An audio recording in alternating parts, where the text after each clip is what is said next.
there is some groundbreaking news on the basketball front in terms of name, image, and likeness.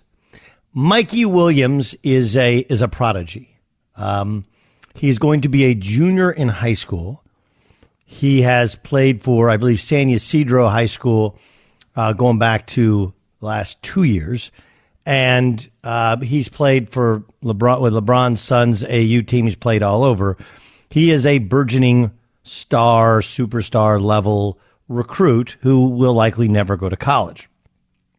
So he signed a deal today, a name, image, and likeness deal with Excel Sports. Excel Sports is like they're going to try and corner the market on getting guys' name, image, and likeness deals. It makes sense with Mikey Williams because he has, I think he might even have 2 million followers. Like it's definitely over 1 million followers.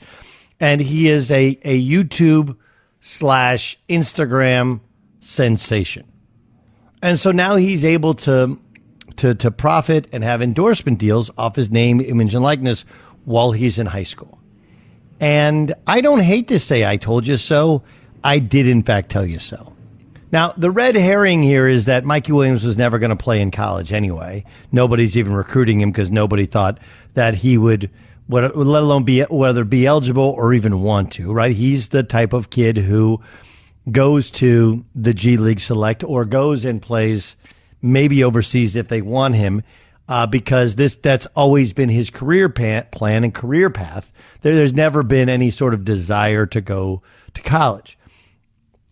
The problem is that, and you'll see this from people, this is what I told you was coming. And you're like, wait a second, I thought name, image, likeness was for college. Like, it is, but if you completely destroy any ideals of what being an amateur is, you destroy any ideals of what being a kid is. And while for Mikey Williams, this may be great and beneficial, and it might not affect his career trajectory at all. The fact is that I think it's gross. I think it's gross. And I understand that there are child actors who have become model citizens, that are good parents, good humans, and some are still even in the profession of acting. But how many stories do we need to learn about before we go, yeah, it was too much too soon? Right? And while some of this mirrors what kids do overseas, Luka Doncic, for example, was a professional, I believe, by the age of 14. Right? The difference is so vast, right? Like, I love people that say, well, you know, this overseas, this is what happens. And with golfers, this is what happens. And with the difference is our society is wired so completely differently. Our education of our children is so far behind in comparison to many of these countries. And our ability to provide any sort of safety net for guys where it doesn't work out is far different from that. Like, we're doing this. This is what we kind of do in America, right? We don't want to use the whole Bible because the whole Bible has some things which, I don't know, you probably wouldn't want to repeat in public in terms of feelings about different races and homosexuality. And there's lots of stuff in there that people choose to just, I want to get to the heart of what I feel like the Bible's about, which is great. But there is a whole book there. There are a lot of different messages in it, not New and Old Testament, and not all of them are perfect for society. But we want to use a snapshot of it and use it to make our point. We do the same thing with the Constitution. We want to use one amendment to the Constitution, not understanding the entire Bill of Rights or the entire Constitution and what it says, or even what it actually means, right? Freedom of speech does not actually mean you're free of repercussion. It doesn't mean you can say whatever the hell you want to say or do whatever the hell you want to do. That's what we do. This is what we do, though. And we're doing this now with athletes. Or we go like, hey, you know, they got the system over there, you know, whether it's Australia where they have the academy, the Australian Institute of Sport, or, you know, we can have our academy system. We don't have universal health care. Our tax rate is far lower. We don't have a junior hoops system. We have a college system, which, oh yeah, by the way, is intended to help even some of the playing field of getting into and staying into colleges so that we educate the masses for the fact that we only have 450 NBA jobs, right? Our whole system is completely different. Like if you want to say, well, when you're 14, there you go and you play over. Yeah, you can. You absolutely can. But there's a very different way of educating people. There's a very different, they have if you want to compare to Spain, they have first division, they have second division, they have third division. Right? We don't have that here. We kind of have an all or nothing sort of system. So I'm fascinated by this, but the bigger kind of point is I want to know where all the people are who were so dead set on destroying any sense of what amateurism is or was, and now all of a sudden, are you good with this? And if you're okay with paying high school kids, that's great. Are you then okay with paying middle school kids? And if that, are you okay with paying? Where does it actually end? Where does it end?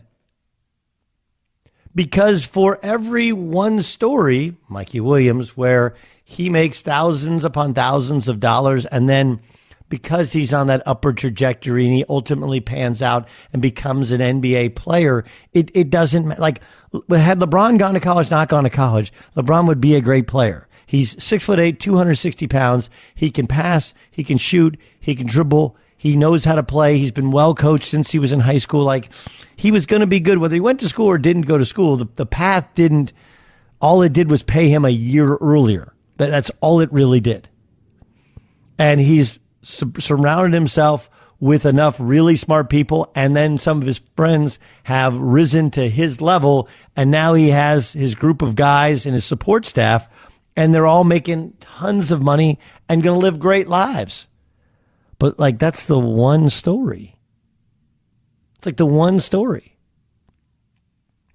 I mean, the perfect example is, we're all celebrating LaMelo Ball, the Lonzo Ball thing, and he's going to get paid here in this offseason. But his dad started a shoe and gear company. It went bankrupt. Somebody supposedly ran off with all the money, but nobody was even wearing the shoes anyway. I guarantee the league that his dad started cost Lonzo Ball a ton of money.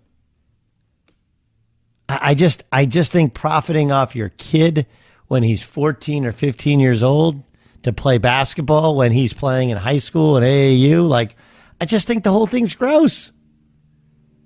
And it's the law of unintended consequences that we don't ever take into account. We worry so much about the 1% of 1%ers who are going to achieve. Mikey Williams is going to be a great basketball player and make a lot of money regardless. But we worry so much about those guys that they'll be fine. We don't take any account to what it does to the vast majority of kids who, hey man, it's just about playing ball and getting better and hopefully getting to college and playing on college scholarship and starting yourself off in a great life and then getting a great job and always having those hopes and dreams and thoughts brewing in your mind of maybe becoming a professional, maybe playing overseas, or maybe going in the workforce and benefiting from it. Look, we have done a terrible job as a society of understanding the benefits of how it all works. Of how it all works.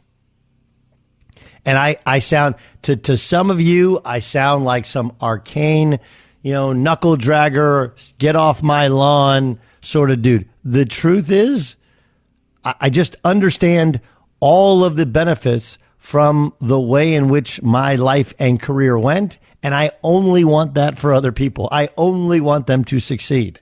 I spent last week coaching guys that were all still kind of chasing it, making somewhere low to mid 5 figures. A couple, maybe 2 are making 6 figures, and they're several years removed from college.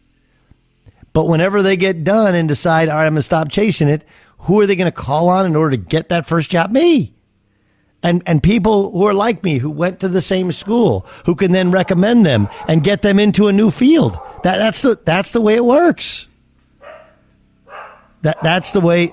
That's the way it works, and we're not telling people that. Instead, we're telling them, go get your money now, and the rest will take care of itself. And it doesn't actually take care of itself.